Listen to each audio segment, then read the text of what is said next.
7 de diciembre de 1941. Madrugada en Washington.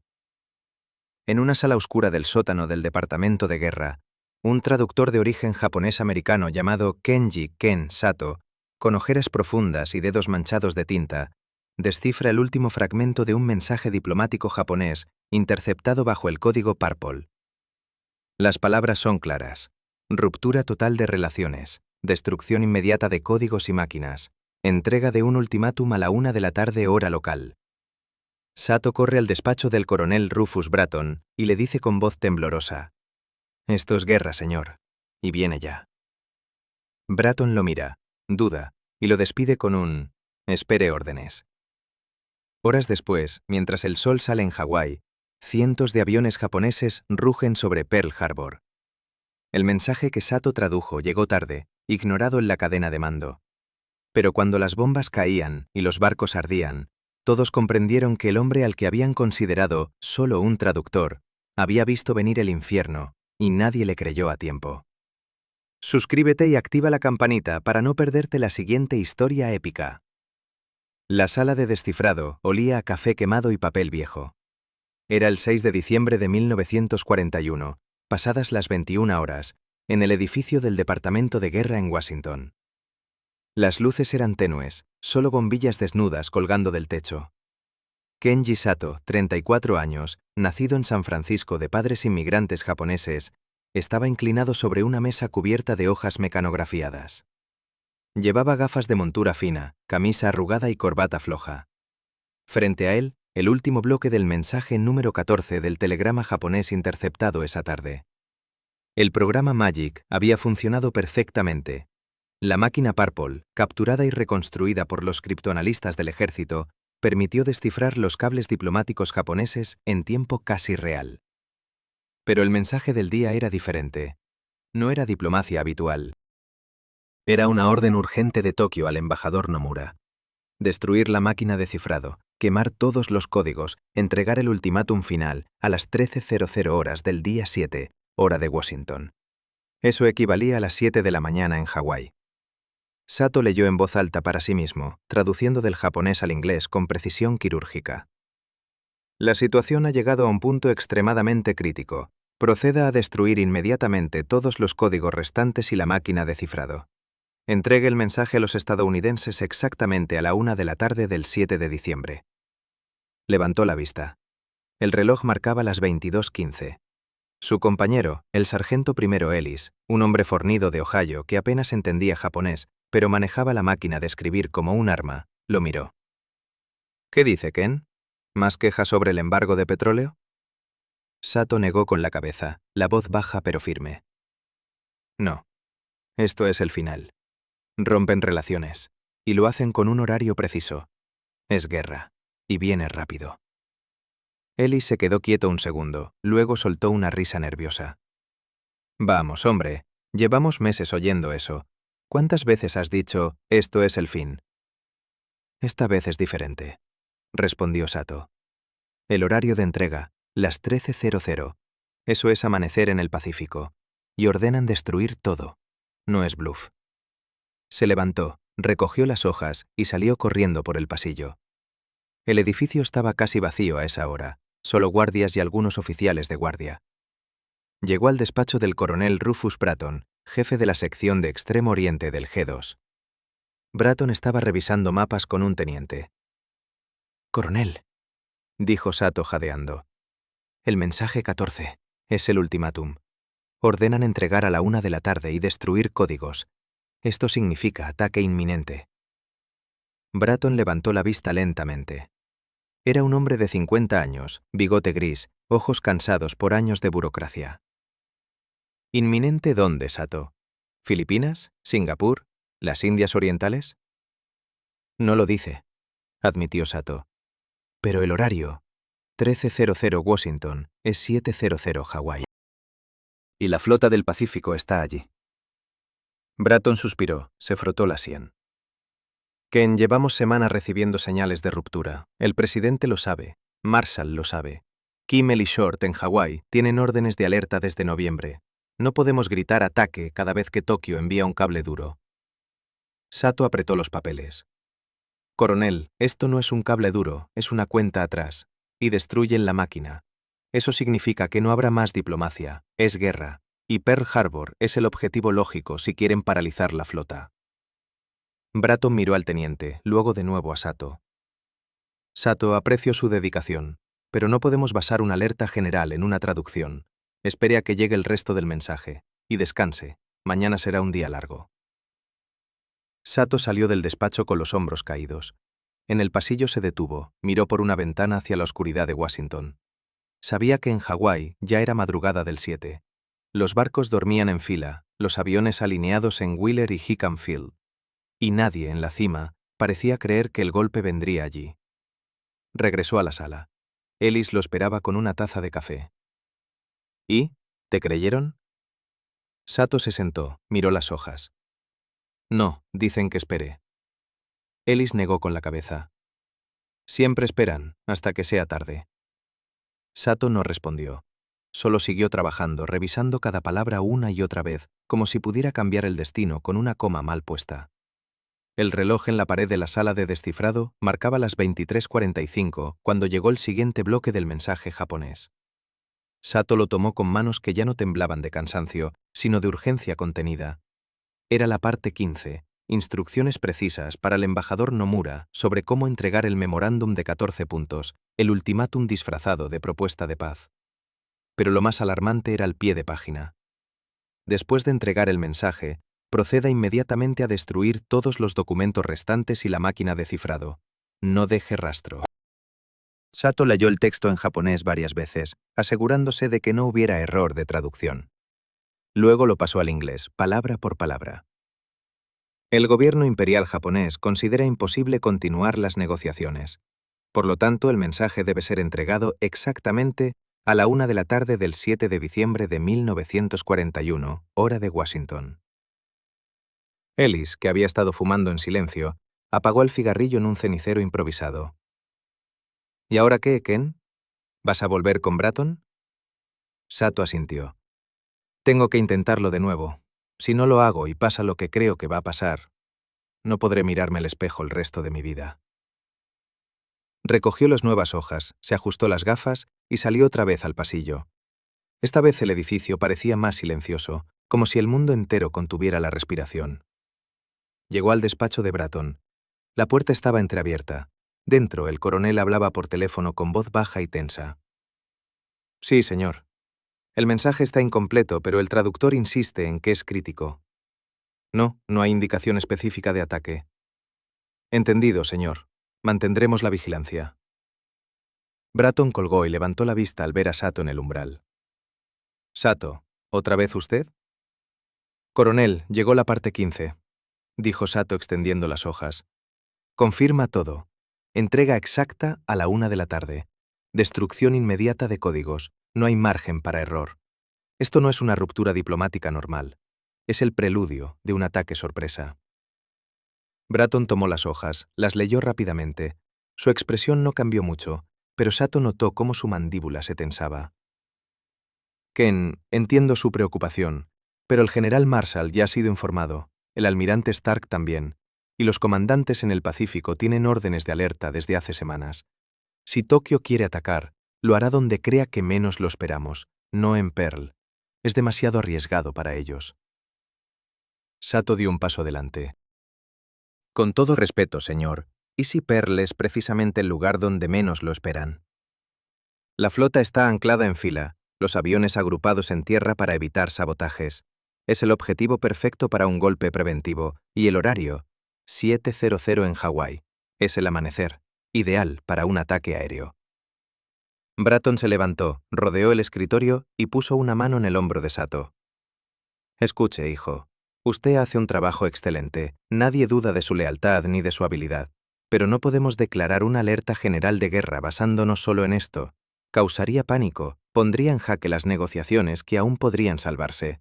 Espere hasta que llegue el mensaje completo. Si confirma lo que teme, entonces actuaremos. Sato sintió un nudo en la garganta. ¿Y si llega tarde, coronel? ¿Y si el ataque comienza antes de que entreguen el ultimátum? Bratton lo miró fijamente. Entonces Dios nos ayude a todos. Vuelva a su puesto. Y gracias por su diligencia. Sato salió. Esta vez no regresó directamente a la sala. Se detuvo en un pasillo oscuro, apoyó la frente contra la pared fría y cerró los ojos. Pensó en su familia en California, en sus primos que servían en el ejército japonés, en el miedo que había sentido desde que Japón empezó a expandirse en China. Pensó en Pearl Harbor, miles de marineros durmiendo en sus literas, sin sospechar nada. Regresó a la sala a las 0:30. Ellis lo miró. ¿Otra vez no? Sato se sentó pesadamente. Otra vez no. Dicen que esperemos el mensaje completo. En ese momento, la teletipo empezó a sonar de nuevo. El último fragmento del mensaje 14 llegaba. La lista completa de los 14 puntos, con la frase final. El gobierno imperial japonés lamenta profundamente que las negociaciones hayan llegado a este punto. Sato lo tradujo en menos de 10 minutos. Era el ultimátum, no había más dudas. A las 1 de la mañana de Washington, las 19 de la tarde del 6 en Hawái, Sato y Ellis tenían la traducción completa. Sato corrió una vez más al despacho de Bratton. Esta vez el coronel no estaba solo. Había 2 oficiales más, y un mensajero esperaba con un sobre sellado. «Coronel», dijo Sato, «el mensaje completo. Es el ultimátum. Entrega a la 1 de la tarde. Esto es el aviso de guerra». Bratton tomó la traducción, la leyó en silencio. Luego miró a los oficiales. «Lleven esto al general Marshall inmediatamente. Prioridad absoluta». Uno de los oficiales salió corriendo. Bratton se volvió hacia Sato. «Bien hecho, Ken. Ahora descanse. Lo que venga después ya no depende de nosotros». Sato asintió, pero no se movió. ¿Van a alertar a Hawái? Bratton dudó un segundo. Marshall decidirá, pero sí, creo que esta vez sí. Sato salió del despacho con un peso en el pecho. Eran las 1:30 en Washington. En Pearl Harbor, eran las 19:30 del 6 de diciembre. Los marineros salían de permiso, los oficiales cenaban en el club, los aviones seguían alineados ala con ala, y el ultimátum debía entregarse en menos de 12 horas. Sato no sabía que el mensaje llegaría a Marshall a las 03:00 y que la alerta por radio a Hawái se retrasaría por problemas técnicos y decisiones burocráticas. No sabía que las bombas empezarían a caer exactamente a las 7:55 hora local, pero lo sentía, en los huesos. El reloj en la sala de descifrado marcaba las 4:30 de la mañana del 7 de diciembre cuando el teléfono sonó. Era una línea directa del despacho del general George C. Marshall, jefe del Estado Mayor del Ejército. Sato y Ellis se miraron. Ellis contestó primero. «Sección de traducción, sargento Ellis». «Sí, señor». «Inmediatamente, señor». Colgó y miró a Sato con los ojos muy abiertos. Marshall en persona. Quiere la traducción completa del mensaje 14 en su despacho. Ahora. Y te quiere a ti allí para explicar cada palabra. Sato se levantó como impulsado por un resorte. Recogió todas las hojas, la traducción final, las notas marginales, los bloques originales en japonés, y salió corriendo por los pasillos del edificio. El departamento de guerra empezaba a despertar. Oficiales con uniformes impecables, mensajeros con sobres sellados, el eco de botas en el mármol. Nadie le prestó atención al hombre de civil con gafas empañadas y expresión de quien lleva el peso del mundo. Llegó al despacho de Marshall a las 4:45. La puerta estaba abierta. Dentro, el general, alto, canoso, expresión severa, revisaba mapas y cables con 2 coroneles a su lado. Bratton también estaba allí, de pie junto a la ventana. Marshall levantó la vista. «Señor Sato, entre. Dígame exactamente qué significa esto». Sato se acercó a la mesa, extendió las hojas y empezó a hablar con voz clara, aunque el corazón le latía a la garganta. «General, el mensaje es un ultimátum disfrazado. Tokio ordena al embajador Nomura entregar los 14 puntos exactamente a las 13:00 horas de hoy, hora de Washington. Eso es las 7 de la mañana en Hawái. Al mismo tiempo, ordenan destruir inmediatamente todos los códigos y la máquina Purple. Eso significa que Japón no espera más negociaciones. Es el corte definitivo. Y el horario preciso no es casual. Es para que el ataque comience justo después de la entrega, o incluso antes, para maximizar la sorpresa». Marshall escuchó sin interrumpir. Cuando Sato terminó, El general tomó la traducción y la leyó en silencio durante casi un minuto. Luego miró a Bratton. ¿Por qué no recibí esto antes? Bratton tragó saliva. Señor, el mensaje llegó por partes. Sato lo tradujo a medida que entraba. Alertamos tan pronto como estuvo completo. Marshall se volvió hacia Sato. ¿Está usted seguro de que el objetivo es Pearl Harbor? No lo dice explícitamente, señor, admitió Sato. Pero la flota del Pacífico está concentrada allí. Es el único lugar donde un ataque sorpresa podría paralizar nuestra capacidad en el Pacífico por meses. Si Japón quiere ganar tiempo para conquistar el sudeste asiático, necesita neutralizar a la flota de Kimmel primero. Uno de los coroneles intervino. General, Kimmel y Short ya tienen alertas de sabotaje desde noviembre. Los aviones están agrupados para protegerlos de infiltrados. Las naves están en puerto, listas para salir si es necesario. Marshall asintió lentamente. Necesitamos confirmar. Envíen un mensaje prioritario a Short y Kimmel. Ataque japonés posible en cualquier momento. Ejecuten todas las medidas defensivas. Y contacten a la Marina. Stark debe saberlo ya. Bratton salió corriendo a coordinar. Marshall se dirigió de nuevo a Sato. Señor Sato, su trabajo ha sido excepcional. Si esto resulta ser un ataque, su alerta podría salvar miles de vidas. Vuelva a su puesto. Manténgase disponible. Sato saludó torpemente. No era militar, pero el gesto le salió natural. Y salió. En el pasillo se apoyó en la pared un momento. El alivio y el terror se mezclaban. Por fin lo habían escuchado. ¿Pero a tiempo? Eran las 5 de la mañana en Washington, las 3 de la mañana en Hawái. Aún quedaban casi 5 horas para el amanecer. De regreso en la sala, Ellis lo esperaba con otra taza de café. ¿Y? ¿Esta vez sí? Marshall lo tomó en serio, dijo Sato. Van a alertar al Pacífico. Ellis soltó un suspiro largo. Gracias a Dios. Tal vez aún haya tiempo. Pero Sato no respondió. Se sentó y siguió revisando cables entrantes, buscando cualquier indicio más. Sabía que la cadena de mando era larga, del despacho de Marshall a la oficina de señales, al centro de comunicaciones, al transmisor de onda corta, al repetidor en California, luego al Pacífico. Cada paso podía retrasarse por minutos o por horas. A las 6:00 Washington, 4:00 Hawái, el mensaje de alerta salió por teletipo. Pero el sistema comercial Western Union estaba saturado por la hora navideña. El operador en Hawái no lo recibió de inmediato.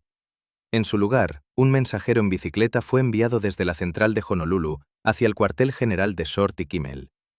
El trayecto normal, 30 minutos.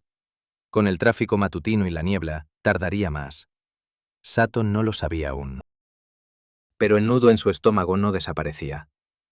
A las 7 de la mañana Washington, 5 de la mañana Hawái, el embajador Nomura aún no había entregado el ultimátum. En Tokio, el alto mando japonés ya había dado la orden final. La fuerza aérea del almirante Nagumo estaba a 230 millas al norte de Oahu. Los portaaviones Akagi, Kaga, Soryu y Hiryu habían lanzado la primera ola. 183 aviones, Ceros, Vals y Kates, volando bajo para evitar el radar. En Pearl Harbor, los marineros se preparaban para el desayuno dominical. Los oficiales jugaban tenis en las canchas de Ford Island. Los aviones seguían alineados, fáciles blancos. Nadie había recibido la alerta. Sato miró el reloj. Las 7:30 Washington. Las 5:30 Hawái. Aún no pasaba nada. Tal vez se equivocaba. Tal vez era solo un ultimátum diplomático. Pero en lo profundo, sabía que no. A las 7:40 de la mañana en Washington, exactamente las 5:40 en Hawái, el teléfono en la sala de descifrado sonó de nuevo. Esta vez era una llamada directa desde el Centro de Comunicaciones Naval. Ellis contestó, escuchó unos segundos y se puso pálido. Ken, es de la central de señales en Hawái. Dicen que recibieron el mensaje de alerta de Marshall hace media hora, pero el mensajero en bicicleta aún no ha llegado al cuartel general de Kimmel. Está atascado en el tráfico de Honolulu. Y hay otro problema. La alerta por radio está en código Morse, y el operador de turno dice que no es prioritario porque no hay amenaza inmediata confirmada. Sato sintió que el suelo se movía bajo sus pies. ¿Cómo que no es prioritaria? Es un ultimátum con horario exacto. Ellis colgó el auricular con fuerza. Burocracia, Ken. Siempre burocracia. Dicen que esperarán confirmación visual o algo. Nadie quiere despertar a los almirantes por un cable japonés más. Sato se levantó de golpe, las manos temblando. Tengo que hablar con Marshall otra vez, o con alguien. Esto no puede quedarse así. Corrió por los pasillos una vez más. El edificio ya bullía de actividad matutina. Oficiales llegando, secretarias con carpetas, el olor a café fresco. Llegó al despacho de Marshall a las 7:55 Washington, 5:55 Hawái. La puerta estaba cerrada. Golpeó con los nudillos. Un ayudante abrió. El general está en una reunión con el secretario Stimson por teléfono. ¿Qué pasa, Sato? Dígale que la alerta no ha llegado a tiempo a Hawái. El mensajero está retrasado, y los aviones siguen en tierra. Dígaselo ahora. El ayudante dudó, pero entró. Minutos después, Marshall salió personalmente, expresión grave. Sato, ¿qué ocurre? General, la alerta salió hace horas, pero no ha llegado al mando en Pearl. El mensajero en bicicleta y la radio no se tomó en serio. En Hawái son casi las 6 de la mañana. Si el ataque viene, ya está en camino. Marshall miró su reloj de bolsillo. Luego al ayudante. Llame a la central naval. Prioridad absoluta. Repitan la alerta por todos los canales, incluyendo onda corta directa a Ford Island y al USS California. Y despierten a Stark si es necesario. El ayudante salió corriendo. Marshall miró a Sato. Hemos hecho lo que pudimos, ahora solo queda esperar. Sato regresó a la sala. Eran las 8:05 Washington, 6:05 Hawái. Ellis tenía la radio encendida en frecuencia naval. Estática. Luego, de repente, una voz distorsionada. Esto es Ford Island.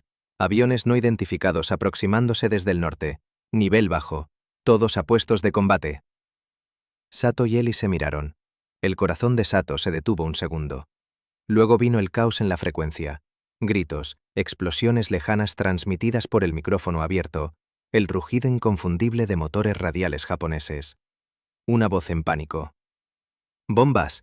Están bombardeando Battleship Row. Arizona en llamas. Dios mío, es un ataque. Sato se dejó caer en la silla. Las lágrimas le corrían por las mejillas sin que se diera cuenta. Ellis apagó la radio un momento, incapaz de seguir escuchando. Ken, lo dijiste. Lo dijiste todo el tiempo. Sato no respondió. Solo miró la pared, donde un mapa del Pacífico mostraba Pearl Harbor marcado con un círculo rojo. Ahora ese círculo ardía en la realidad. A las 8:30 Washington, 6:30 Hawái, el presidente Roosevelt fue informado en la Casa Blanca. El secretario de Marina, Knox, entró en su despacho. Señor presidente, Pearl Harbor está bajo ataque aéreo japonés. Flota en puerto. Pérdidas graves. Roosevelt se quedó inmóvil un momento. ¿Cuándo recibimos la alerta? A las 3 de la mañana, señor, pero llegó tarde por problemas de transmisión y mensajería. Roosevelt golpeó suavemente la mesa. Entonces alguien falló, y pagaremos caro por ello. En el Departamento de Guerra, Marshall convocó una reunión de emergencia. Sato fue llamado de nuevo. Entró al despacho, aún con los ojos rojos. Señor Sato, dijo Marshall con voz baja. Su traducción fue precisa, su insistencia también. Si la alerta hubiera llegado una hora antes, quizás hubiéramos tenido tiempo de dispersar los aviones, poner los barcos en movimiento. Sato bajó la mirada. No fue suficiente, general. Marshall negó con la cabeza.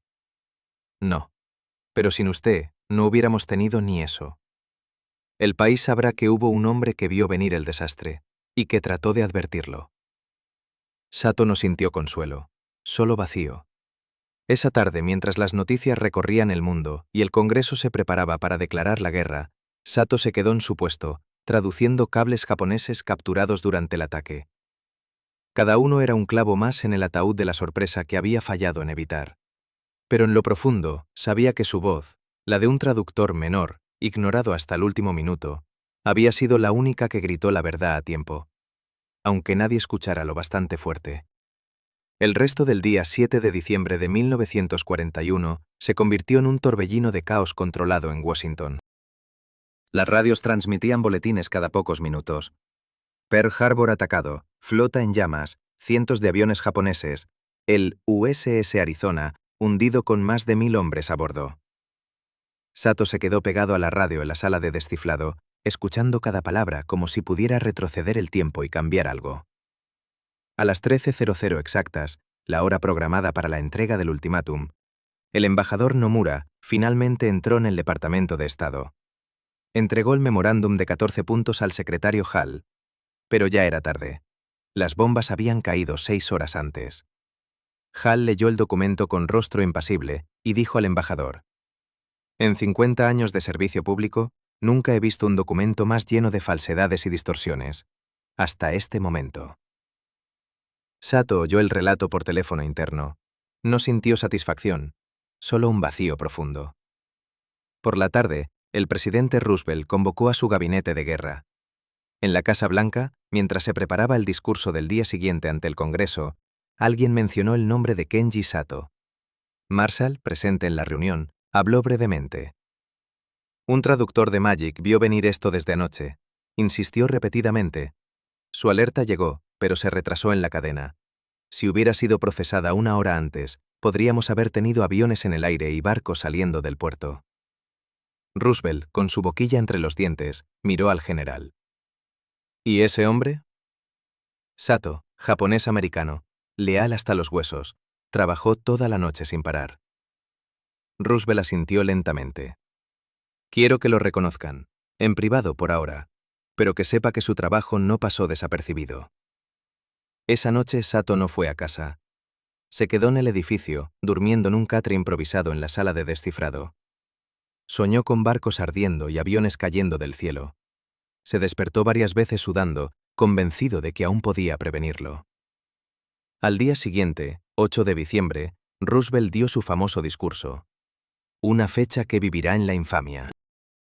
El Congreso declaró la guerra a Japón casi por unanimidad. Sato lo escuchó por radio, sentado solo en la misma mesa donde había traducido el mensaje fatal. Ellis entró con 2 tazas de café. Ken, el país está en guerra, y tú lo viste venir. Sato miró su taza sin tocarla. Lo vi, pero no lo evité. Ellis se sentó frente a él. No eras el único que lo sabía, pero fuiste el único que gritó lo bastante fuerte. Los demás esperaron confirmación. Tú no. Sato levantó la vista por primera vez en horas. ¿Sabes qué es lo peor? Que mi familia está en California, y ahora con esto van a mirar a todos los japoneses americanos como enemigos, incluyéndome a mí. Ellis no supo qué responder. Solo puso una mano en el hombro de Sato. Tú salvaste lo que pudiste, y eso cuenta. En los días siguientes, miles de japoneses americanos fueron puestos bajo sospecha. Orden Ejecutiva 9066 estaba en camino.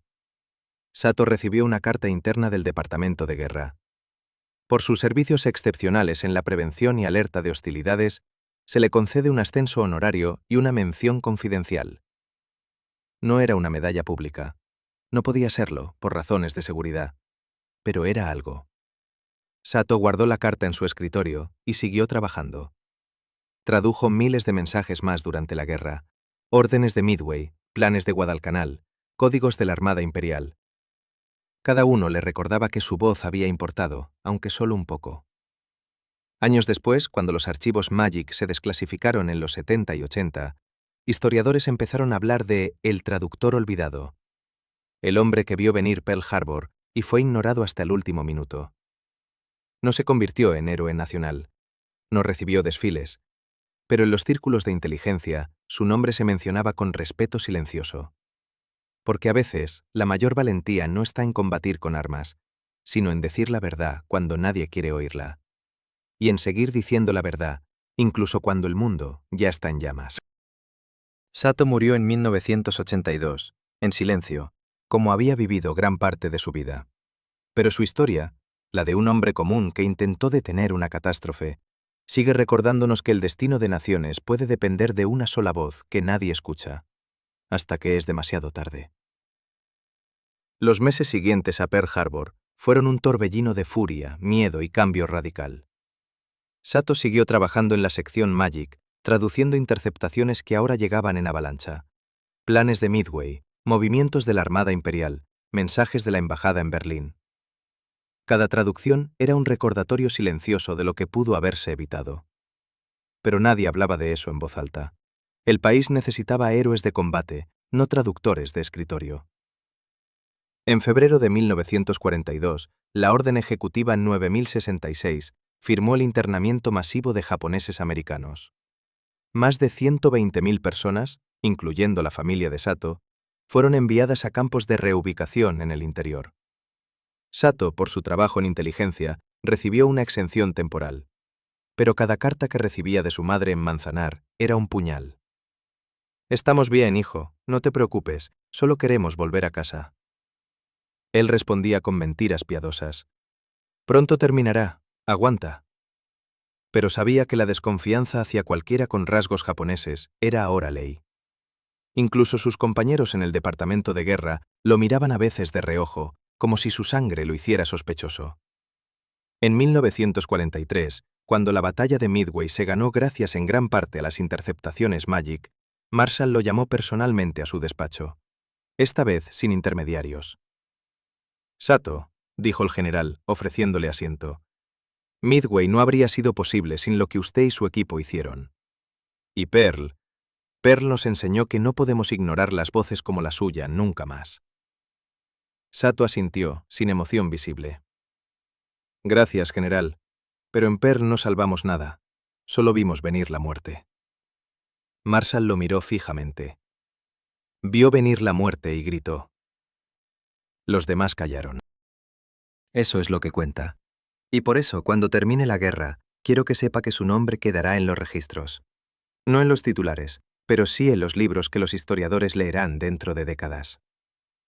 Sato no pidió más. Solo dijo, «Mientras mis hombres en el Pacífico sigan vivos gracias a lo que traducimos, eso me basta». La guerra terminó en 1945. Sato siguió en el servicio de inteligencia durante la Guerra Fría, traduciendo ruso, chino, coreano. Nunca se casó. Nunca tuvo hijos. Vivió solo en un pequeño apartamento en Arlington, rodeado de libros y archivos desclasificados que nadie más quería tocar. En 1978, cuando los archivos Magic empezaron a desclasificarse parcialmente, un periodista del Washington Post lo encontró. Sato, ya de 71 años, accedió a una entrevista corta en su casa. ¿Se siente traicionado por el sistema que ignoró su advertencia? Sato miró por la ventana, hacia el cementerio de Arlington, donde tantos de Pearl Harbor descansaban. No traicionado, solo triste. Triste porque miles murieron por una cadena de decisiones que pudo romperse con una llamada más rápida. Pero no culpo a nadie en particular. Culpo al miedo de parecer alarmista, al miedo de equivocarse. Ese miedo mató más que las bombas. El artículo salió en una página interior, no fue portada.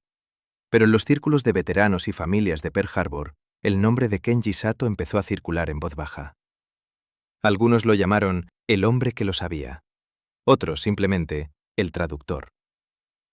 Cuando murió en 1982 de un infarto tranquilo mientras leía un viejo cable japonés, su obituario fue breve. Kenji Sato, lingüista y analista de inteligencia del Departamento de Guerra durante la Segunda Guerra Mundial. Sin medallas públicas, sin desfiles. Pero en el Archivo Nacional, en una caja sellada con la etiqueta Magic, desclasificado 1978, hay una nota manuscrita de George C. Marshall, fechada en 1946. Al señor Kenji Sato. Su insistencia en la noche del 6 al 7 de diciembre de 1941 salvó más vidas de las que nunca sabremos. El ejército de los Estados Unidos le debe una deuda que no puede pagarse con medallas, solo con memoria. Gracias. Esa nota nunca se hizo pública, pero existe. Y eso, en el fondo, es lo que importa. Porque la verdadera justicia no siempre llega con fanfarrias. A veces llega en silencio, en un archivo olvidado, en la memoria de quienes saben que un hombre común, tratado como prescindible, fue el único que vio la verdad a tiempo. Y aunque el mundo lo ignorara hasta el último minuto, esa verdad cambió el curso de la historia. No evitando la guerra, sino ayudando a ganarla después. Si esta historia te removió el alma, si sentiste la impotencia y la dignidad de un hombre que gritó en el desierto, suscríbete, deja un like y comparte. La próxima será aún más impactante. Gracias por llegar hasta aquí.